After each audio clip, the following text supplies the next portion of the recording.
Hello, everyone, and welcome back to Occult Perspectives. Your host, Tyler Smith, here. What I cover on this channel is topics such as Freemasonry, ceremonial magic, Kabbalah, the Tree of Life, the Tree of Death, even we cover on here. So, a multitude of different subjects, mostly for educational purposes, to help spread this information and to give you my perspectives from the background and experiences that I've had to be able to share that with you. So I'm mostly a researcher, but I'm also a practitioner as well. So let's go ahead and jump right into it. I'm going to cover a few different things in today's video. I want to talk about Archangel Raziel. I want to talk about my adaptation of the lesser invoking ritual of the pentagram that I now do. I've changed up the original direction of the elements, different elemental directions in this newer version, and just wanted to share some information with you guys in general. So yeah, I want this to be a slightly longer video, maybe get into some various interesting topics. I have a lot to share. So let's go ahead and start with, if you've been watching my channel for a while now, as you know, I've covered the lesser banishing ritual of the pentagram on here, and that is probably the ritual that I used to focus on the most. And I found out over time that if you do too much banishing, if you're just constantly cleansing, you're just getting rid of all the denser energies, if you will, or anything. Really, it's just you're casting away everything. So in my opinion, yes, it can get rid of bad energy, but if there's energy that needs to be built up, remember, most of the universe is dark matter energy, so there's going to be energies that need to come in for our change, for it to help us. So we shouldn't just be shielding off and rejecting everything. And that's kind of where I got stuck for a while. And that's how we learn as, spiritualists, spiritual people, practitioners, whatever it is you are, whatever tradition it is that you are. If you have spiritual practices, you work on them for a while, and then you end up seeing the results. And it's almost like being a scientist in a way. You have to be willing to work with experimental variables, and you yourself become an experimenter of your own physical vessel, working with different energies and seeing how that plays out in the physical universe. So for someone who did this practice for a long time, who focused more on the lesser banishing ritual of the pentagram, always trying to push energies away, it would always seem that those energies would come back in, and they would come back more intense because I was just trying to avoid some lessons or not learning to really lean into something. Sometimes you have to learn to let go and allow the universe, because the universe at its core level is chaotic in nature. Yes, there is an underlying occult hidden principle that unites all things. It's all a web, a cosmic web, if you will, of manifestation. And there's a lot of, spider symbology, especially if you get into like the Klapothic tree and things like that. That's more at the realm of Soteriel, I want to say. But anyway, so I started doing the LBRP, getting back to the beginning of my practices, right around 2016. So I had probably only done that ritual for at least the first year. I think it was like 2 years almost before I had even learned information about the lesser invoking ritual of the pentagram. And then I still thought it was necessary, before you do that, you have to do a banishing. And, I don't do as many of those rituals nowadays. Like even the invoking, I haven't done banishing for quite a while, but the invoking, I will do sometimes if I feel that I need an influx of divine energy. And I've always been satisfied with it.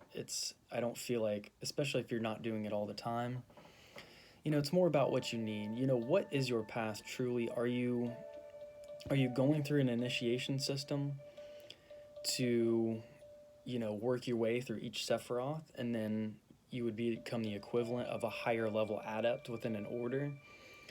Remember that with knowledge comes power, but you have to know how to actually use that knowledge in a way, in a tangible way, in a practical way, so that it actually, helps you in your reality. It helps you create and manifest the reality that you want. You don't just want to get caught up in just doing all these things that are not really helping you towards your true purpose.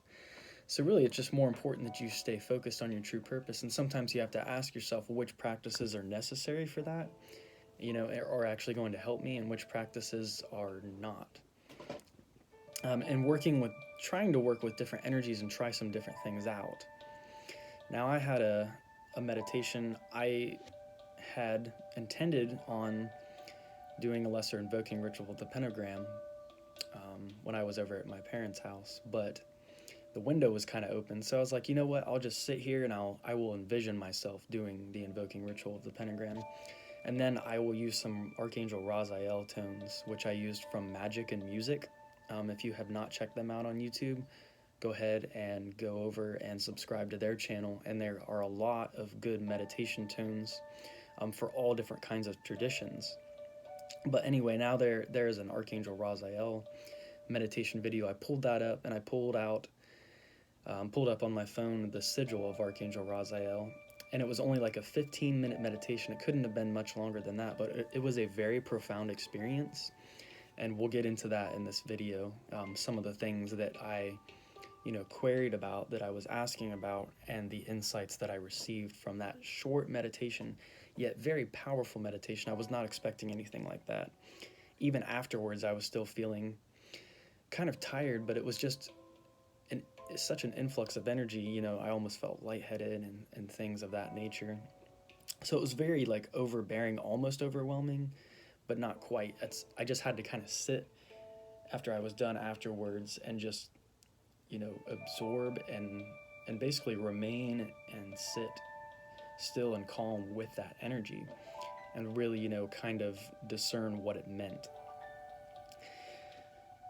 So anyway, I am going to go ahead and we'll talk about the lesser invoking ritual of the pentagram first, before we get into the Raziel vision or experience that I had. So most ceremonial magic books, we're going to go over the directions real quick, are going to tell you that east is air, west is water, south is fire, and north is earth. Now, Universal Mastery on his YouTube channel, and this is the elemental direction that I use now. I'm taking his recommendation because he says that these are the way that they are already set in the astral plane.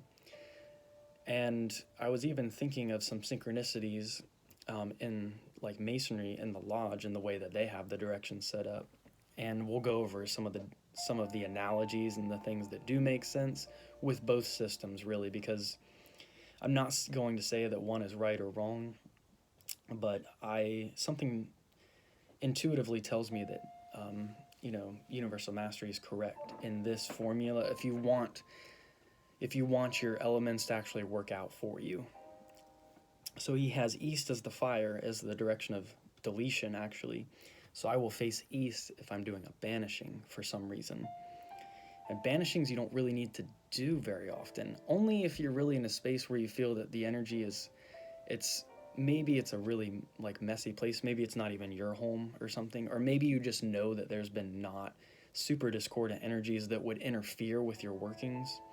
At that point, you might want to, more to clear the space really than to like get rid of anything. You're more just getting it ready or prepared, but it's not necessarily required in the way that I used to think that it was.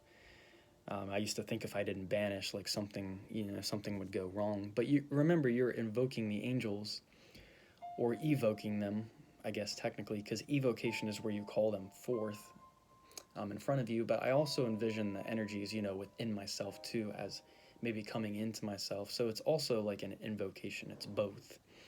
And then invocation is where you're, working with the spirit and allowing it to come in and receive messages that way. So I kind of do both in a way while I'm doing it. But anyway, the universal mastery, the directions that he has is east is fire, deletion, west is air, manifestation. So if I'm invoking, I will face the west now, actually. That's the direction of addition. Now the south is water and north is earth. North always remains earth, except for in the shamanism. One of my subscribers, we've talked and commented a little bit on YouTube, some of the videos. Marzia Z, I'm not sure if I'm pronouncing that right. I'm sorry if I'm not. Marzia Z, or however you pronounce that. She's had some really cool comments. And she said that the directions in shamanism are a little bit different. So east is fire there, west is water. So it's kind of a mix-up of these different systems, the two that I just spoke about. South is earth, and then north is air. So east fire, west water, south earth, and north air for the shamanism, the elemental directions in that. And she claims that those are the original and like uncorrupted elemental directions. So it's whichever you want to work with, whatever you want to decide for yourself. I'm going with universal masteries, the way that he says that the elements are set up on the astral plane. And it seems to have worked so far. So if you are invoking, you're doing a lesser invoking ritual of the pentagram, you will face west, and Raphael will be in the west instead of in the east, and you'll vibrate. You'll do the pentagram just as before. You'll do an invoking pentagram, and then I don't do the sign of silence. I just go into the middle of the pentagram, and then you will do the tetragrammaton in the west, the Yod-He Vav-He, and then I move to the north. Uriel stays the same, and it's Agla, and then Michael in the east doing an invoking ritual of the pentagram, and of course Adonai. So I change Adonai from the south to the east because Michael is in the east, and then Gabriel is in the south, and you still vibrate Ehe. I keep the sacred god names with the angel that they originally were with when you do this ritual in the traditional way. So the names and the angels are still the same, it's just they changed the direction. And since the west is air, and you're facing the west for manifestation, you want to keep that as Raphael. I don't know if you want to pause this video, and I know that's terrible handwriting, but this is for lesser invoking ritual of the pentagram, and then this is for lesser banishing ritual of the pentagram. So you would face the east towards Michael, and then Raphael would be behind you. And then you always want to make sure you're moving in a clockwise position when you're doing the lesser invoking ritual of the pentagram. Some of the things about, like in a Masonic lodge, south used to make sense for me for fire, because that is the high noon, or known as high 12, is represented in the south. And then if you do the solar adorations, you would also face the south, because that's where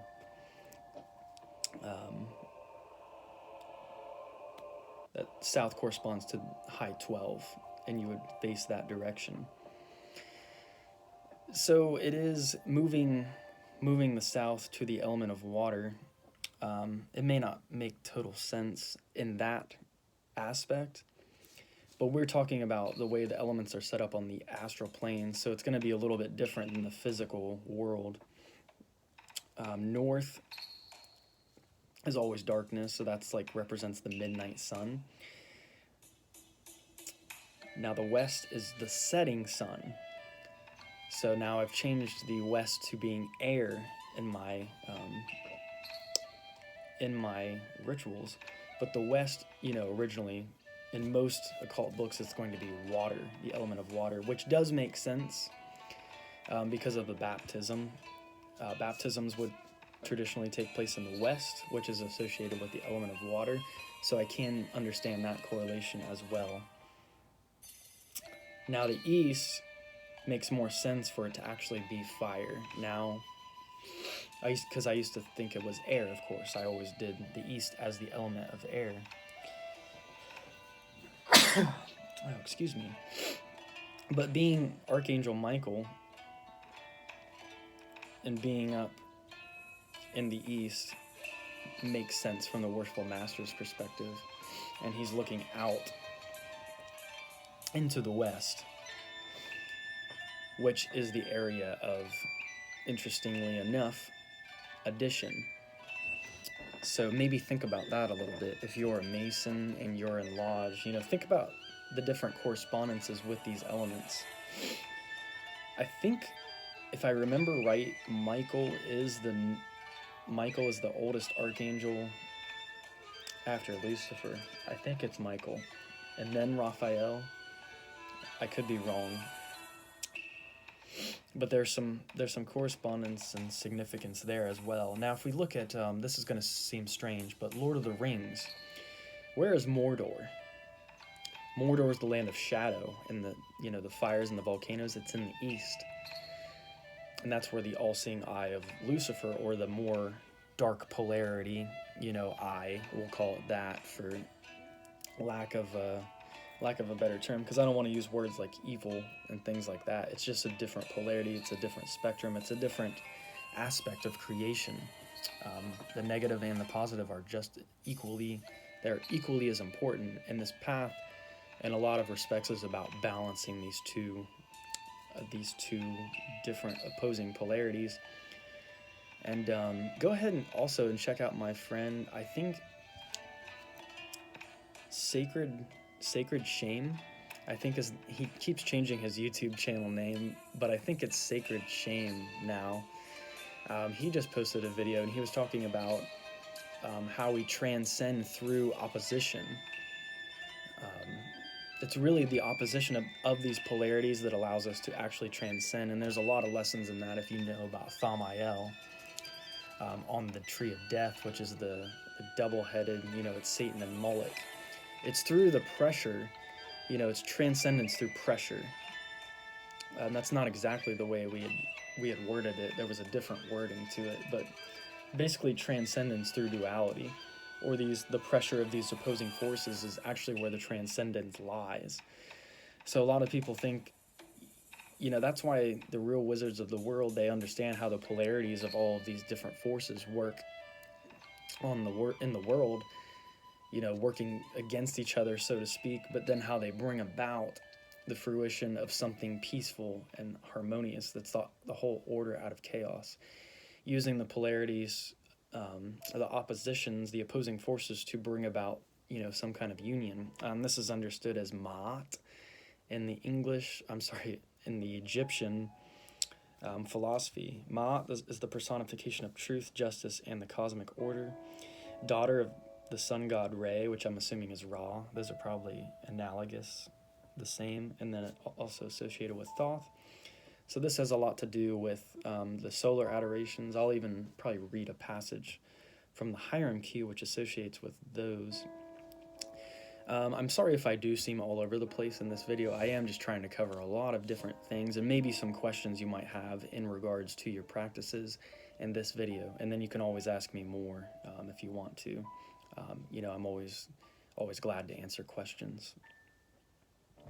But we were talking before, getting back to the Lord of the Rings, the east being Mordor, or the area of fire, trial through fire.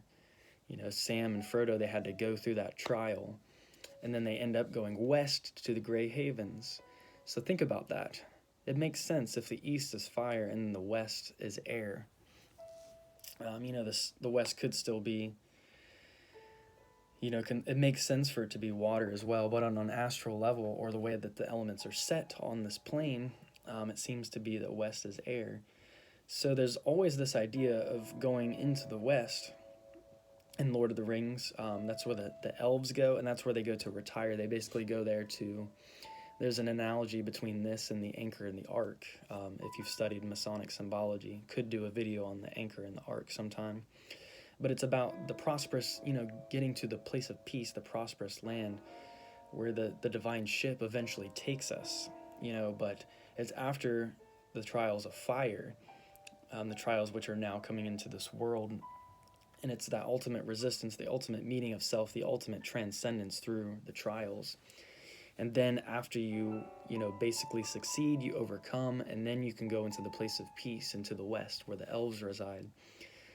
And see, what is her name? Arwen, Elrond's daughter. She decided to stay in the world of men with Aragorn, and then all the other elves, and Frodo and Gandalf included. Well, most of the other elves, they go off into the west, into the Grey Havens, the place of peace. So that's just also an interesting analogy to take into account with all of this information. Let's read a little bit about Ma'at here. And this is from the Hiram Key. I've been revisiting this book a lot. It's such a great read, and it's a lot of information. It's hard to retain, everything that's in it. So I just try to remember the key points, and it talks about Jesus and the Essenes and the Dead Sea Scrolls, and what the actual original Jerusalem church was like versus how it became later on. Became more of a salvationist thing, the church having power, versus rather a Gnostic viewpoint, which is where we all are source. And through knowledge, gnosis, and understanding, we can transcend that way. We become the Savior. We're not waiting on a Savior. We need to just become that. And then we can actually heal ourselves, through processing what's already transpired, transmuting everything, all the trials, all the pressure, and aligning with our higher selves in that way to better understand and know ourselves. So let's read this a little bit here. What characterized Egypt was the need for order. We've talked about order a lot, order and chaos. Egyptian religious beliefs had no great ethical content, but in practical matters there was a general recognition that justice was a good so fundamental that it was part of the natural order of things. Pharaoh's adjuration to the vizier on his appointment made that much clear. The word used, ma'at, signified something more comprehensive than fairness. Originally, the word was a physical term. It meant level, ordered, and symmetrical, like the foundation plane of a temple. It sounds very Masonic, of course. Later, it came to mean righteousness, truth, and justice. So there's a lot of analogy between this and the pillars, and King Solomon's temple and Freemasonry, all of these things.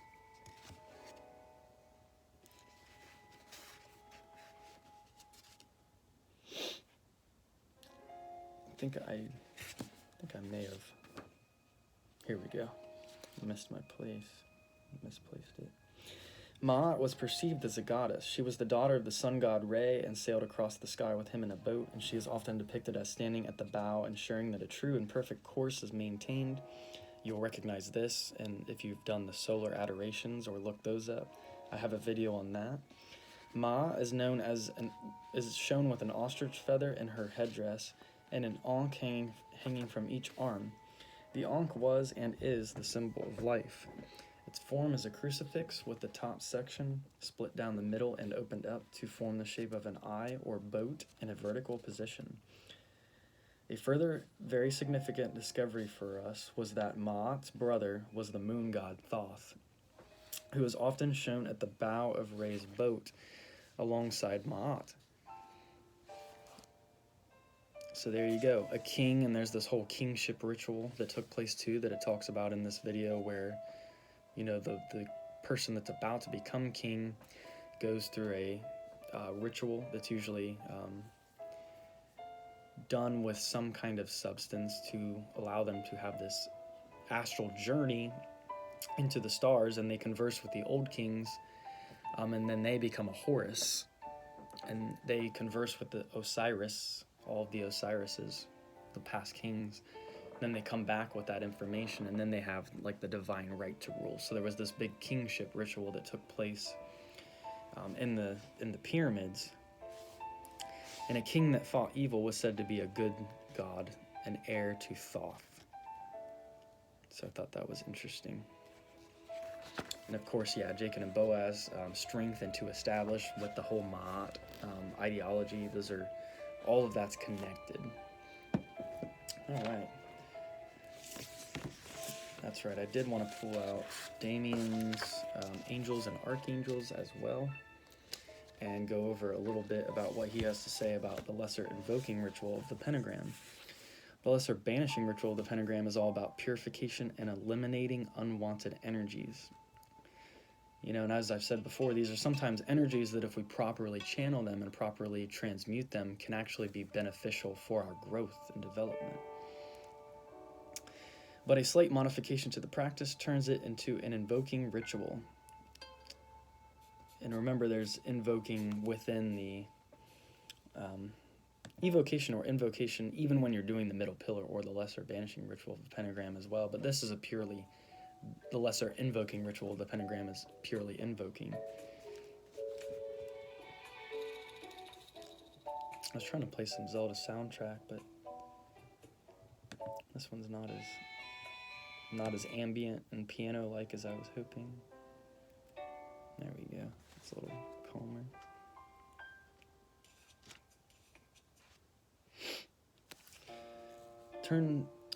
So the modification turns the practice into an invoking ritual that calls upon higher forms of energies in the form of angels and archangels.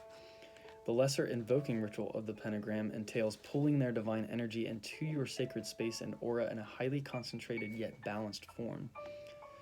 Envisioning yourself surrounded by these entities and being bathed in their protection and blessings has subtle yet noticeable effects on your consciousness, namely because your practice empowers you to experience the phenomenal world as your higher self as opposed to the way the ego sees it or wants you to experience it. If you've cleansed your temple and energetic body thoroughly with the LBRP before doing this practice, which is not necessary, invoking angels and archangels will also foster the following effects: experience the present moment more thoroughly and with less conscious effort, increase the health and vitality of your energetic body, sharpen your mental focus, boost your physical stamina, drastically decrease stress and anxiety. And to me, it's really just pulling the divine, because when you're invoking, you're pulling the energy down to the physical realm. So instead of banishing the earth away, you're pulling the divine down into earth, so they're more becoming one. I view it more from that perspective.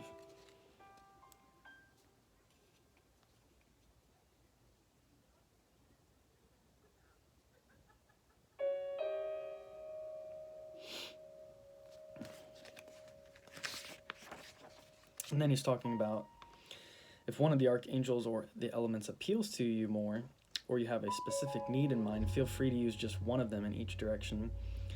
So you could actually, we've talked about this before, if you need help in healing like an more emotional healing, you can invoke Gabriel in all directions, all four directions, and then above and below you too. If you're not familiar with what I'm talking about, go and watch some of my older videos on just on the Kabbalah and angels in general. Pretty much in all those videos, I've summed up a lot of this information already. Okay. So I think that's all I wanted to read from this book.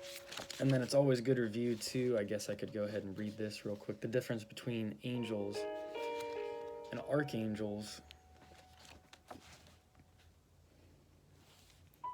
Angels are like pure energy, whereas the archangels are the powerful, intelligent forces that direct that energy.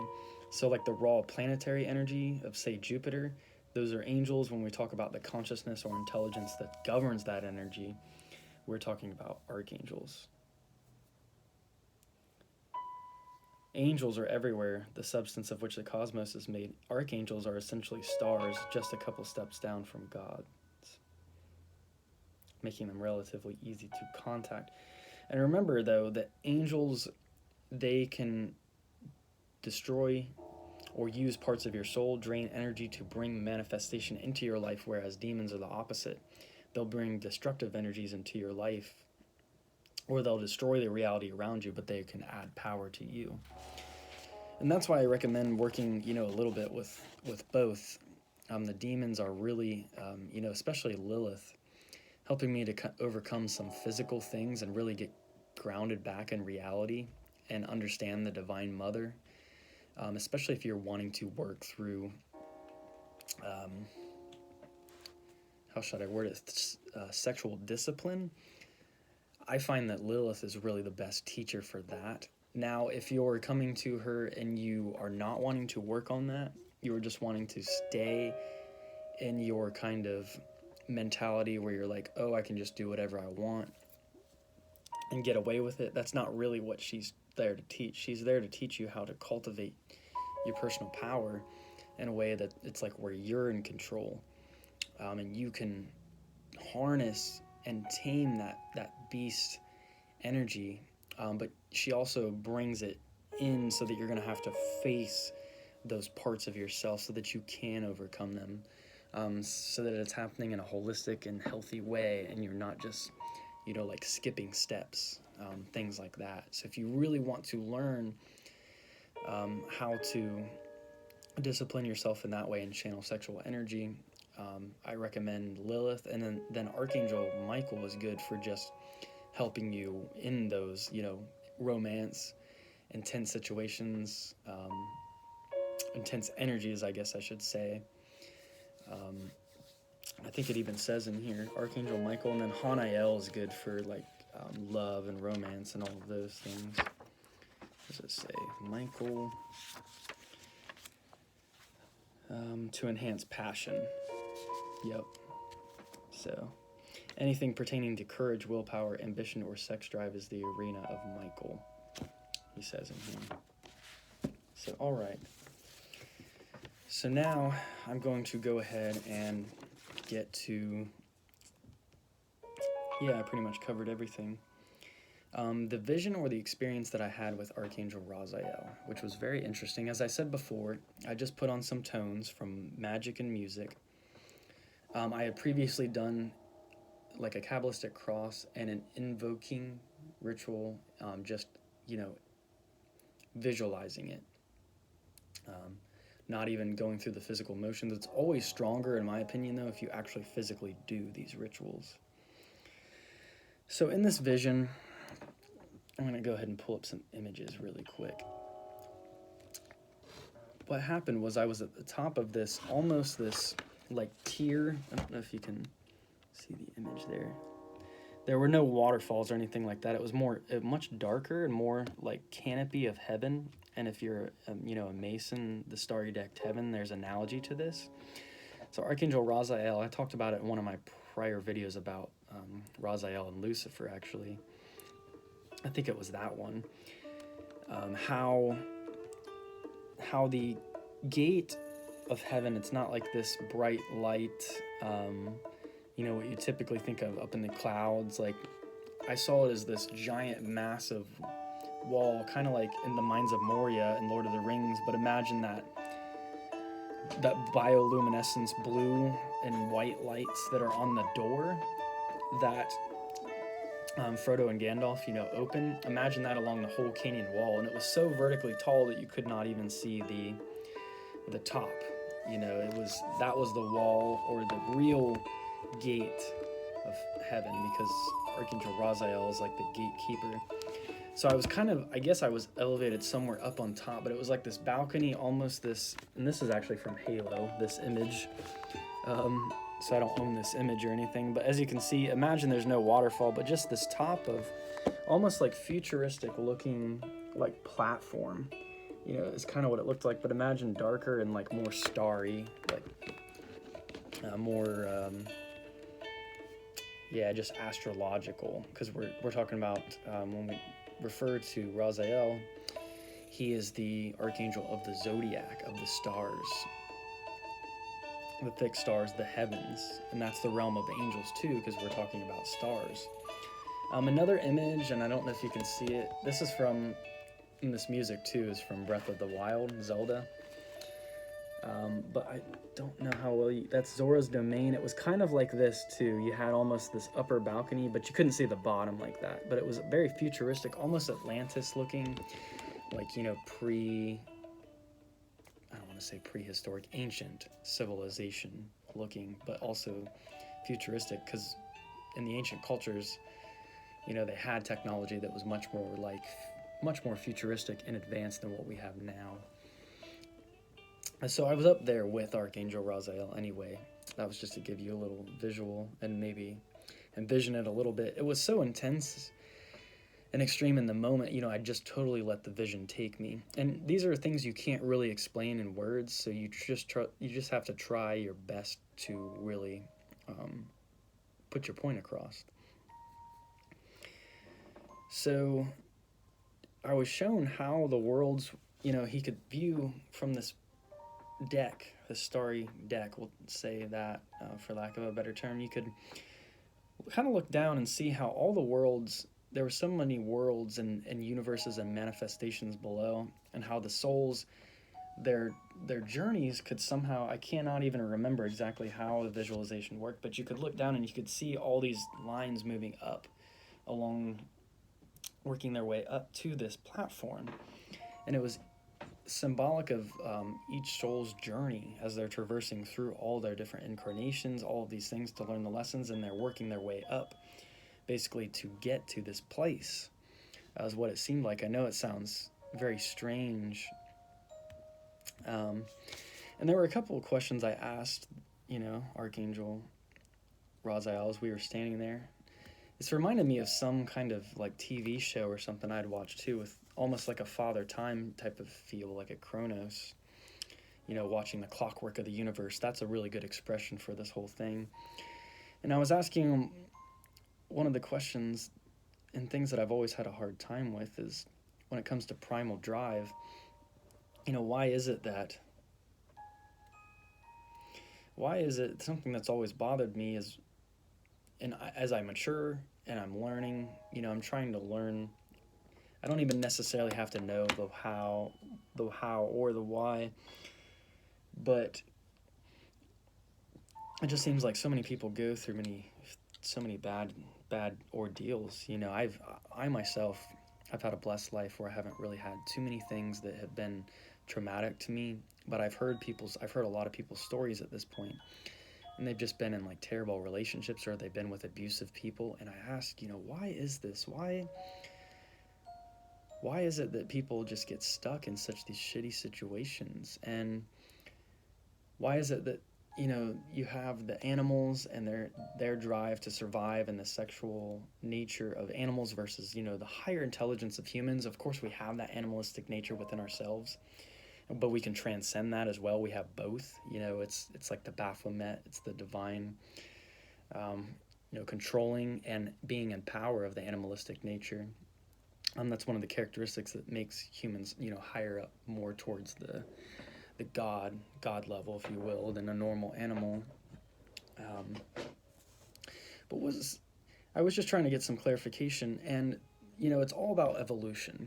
Whether this is something that all of these beings, whether they're demonic, whether they're angelic, they're all energies of the universe which are doing their thing to help evolution along. That's really the whole goal of source consciousness, or and talk about the law of one in the book of Ra, everything really being one and interconnected at the highest level.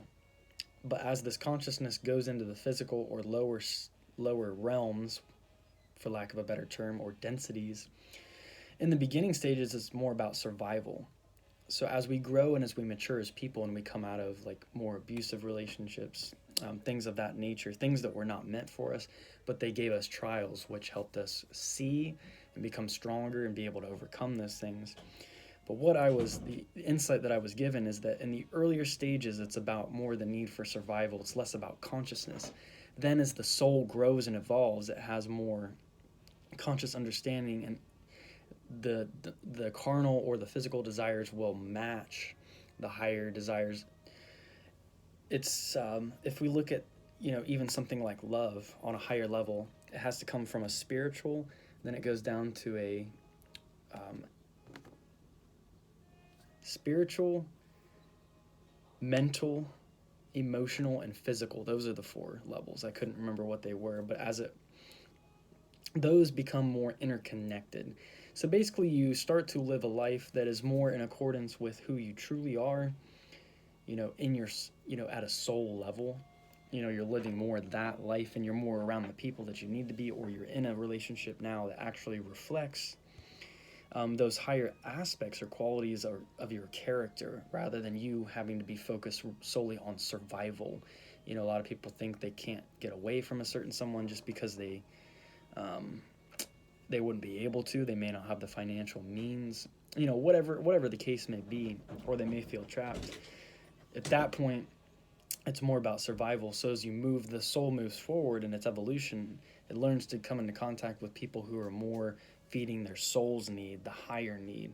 So really the as above, so below, and they come into one. It's the union of the primal and the celestial or the spiritual needs. You know, that's really heaven on earth, or heaven and earth merging into the unicursal hexagram, or just the hexagram, the chalice.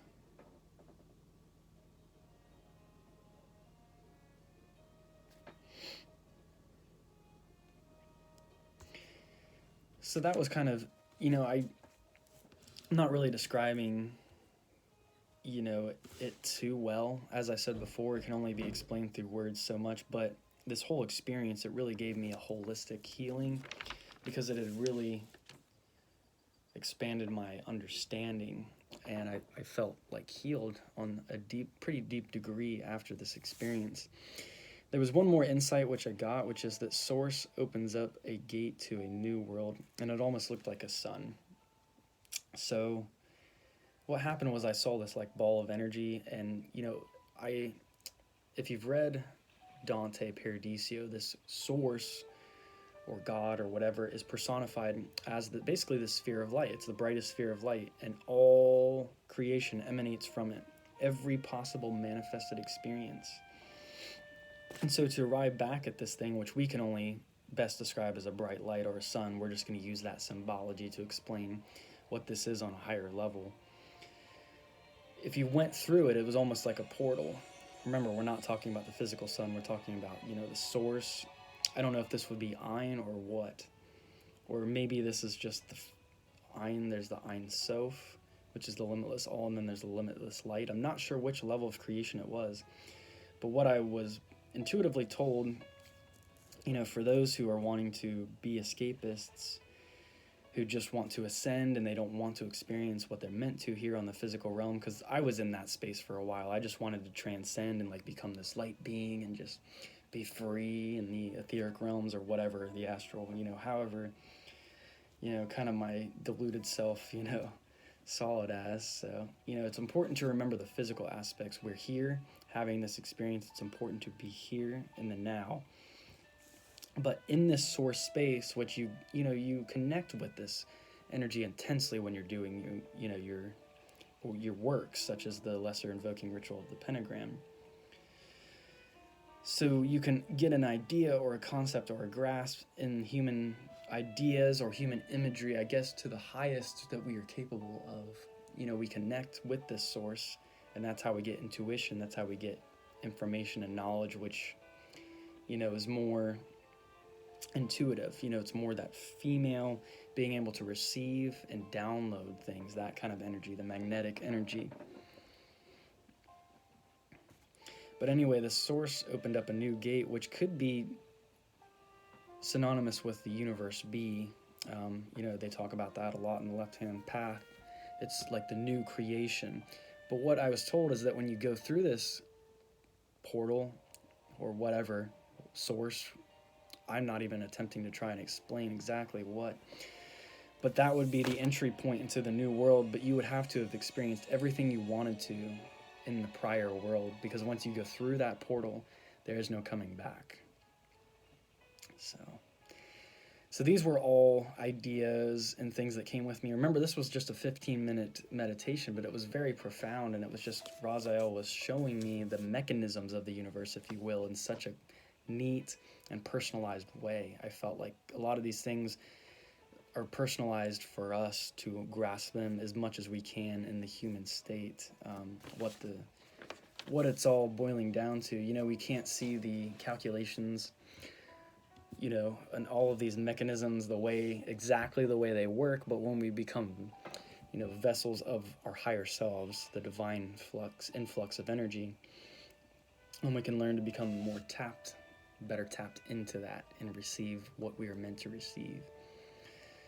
So that pretty much sums up the video. One last thing I wanted to say is It's always important to just remember to just enjoy life and enjoy existence, and enjoy the small things.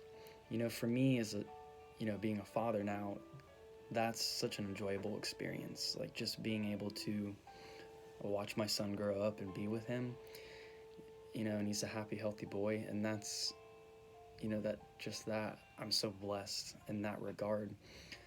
So no matter how far you go in your practices, whatever it is you're trying to learn, whatever knowledge it is that you're trying to seek, what are you really, using that power for? You have a responsibility at that point to help manifest a better world, a more cohesive. Man, these bugs must keep getting in here because we have the AC in the windows now, so there's like these little cracks in the window they can come through. That has to be where they're coming from, but they're just really small and kind of annoying. But anyway, to get back to my point, just enjoy life, guys, and just enjoy it. Allow yourself to relax, allow yourself to heal, allow yourself to accept who you are, and learn to process your emotions, learn to process these things so that you can actually be your true self. And those things aren't always weighing you down. Once you honestly truly work through it, it's not going to weigh you down anymore. You're going to be able to best move on whatever your personal path is, whatever direction you feel led to move, and follow the calling of the Spirit. It's always really been with you, and there's really not much that's keeping us from it. It's just we allow things to sometimes get in the way, or we get confused, we get caught up in our lower ego. The ego is not I'm not going to be somebody who rejects the ego or says it's a bad thing altogether, because that has negative effects. Always being the positive light person and not actually accepting that you are angry and stuff. I used to be a lot of that, and it ended up manifesting a lot of weird stuff for me. So really just being more genuine, being more honest with people about how you feel, things of that nature, it makes a more genuine person. Like, you start to just really appreciate yourself more, because you can really be who you are. You're not feeling like you have to run away from anything. There's no tenseness. It's just you're exactly where you need to be, and you can work on your healing. So I'm going to go ahead and end the video there. I hope you all are doing extremely well. If you liked this video, please subscribe, hit the like button, and hit the bell for more notifications. And just peace and love, everyone. So until next time, take care.